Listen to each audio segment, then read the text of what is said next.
ಮಹಾಗಣಪತಿ ಕೃಷಿ ಕನ್ನಡ ಯೂಟ್ಯೂಬ್ ಚಾನಲ್ದಲ್ಲಿ ಎಲ್ಲ ರೈತ ಬಾಂಧವರಿಗೆ ಸ್ವಾಗತ ಸುಸ್ವಾಗತ.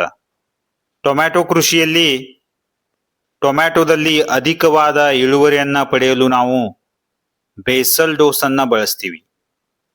ಬೇಸಲ್ ಡೋಸ್ದಲ್ಲಿ ಎಲ್ಲ ಪ್ರಕಾರದ ಪೋಷಕಾಂಶಗಳನ್ನ ನ್ಯೂಟ್ರಿಯೆಂಟ್ಸ್ಗಳನ್ನ ನಾವು ಬಳಸ್ತೀವಿ. ಅದರಲ್ಲಿ ಮಹತ್ವದಾಗಿ ನೈಟ್ರೋಜನ್, ಫಾಸ್ಫರಸ್, ಪೊಟ್ಯಾಷ್ ಹಾಗೂ ಮೈಕ್ರೋ ನ್ಯೂಟ್ರಿಯೆಂಟ್ಗಳನ್ನು ನಾವು ಬೇಸಲ್ ಡೋಸ್ದಲ್ಲಿ ಬಳಸ್ತೀವಿ. ಹ್ಯೂಮಿಕ್ ಆಸಿಡ್ ಅನ್ನು ಸಹ ನಾವು ಬೇಸಲ್ ಡೋಸ್ದಲ್ಲಿ ಬಳಸ್ತೀವಿ. ಬೇರುಗಳ ಬೆಳವಣಿಗೆಗಾಗಿ ಹ್ಯೂಮಿಕ್ ಆಸಿಡ್ ತುಂಬಾನೇ ಇಂಪಾರ್ಟೆಂಟ್ ಆಗಿರುತ್ತೆ.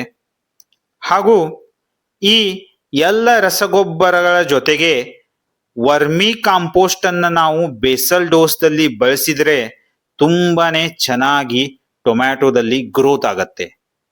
ವರ್ಮಿ ಕಾಂಪೋಸ್ಟ್ ಆರ್ಗ್ಯಾನಿಕ್ ಫರ್ಟಿಲೈಸರ್, ಎರೆಹುಳು ಗೊಬ್ಬರವನ್ನು ನಾವು ಬೇಸಲ್ ಡೋಸ್ದಲ್ಲಿ ಬಳಸಿದಾಗ ಟೊಮ್ಯಾಟೊದಲ್ಲಿ ಪ್ರಾರಂಭದಿಂದಲೇ ತುಂಬಾನೇ ಚೆನ್ನಾಗಿ ಗ್ರೋತ್ ಆಗತ್ತೆ.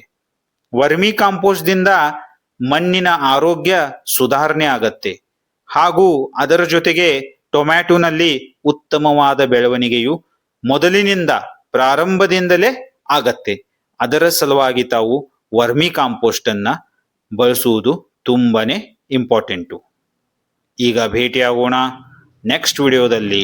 ಥ್ಯಾಂಕ್ ಯು, ಧನ್ಯವಾದಗಳು.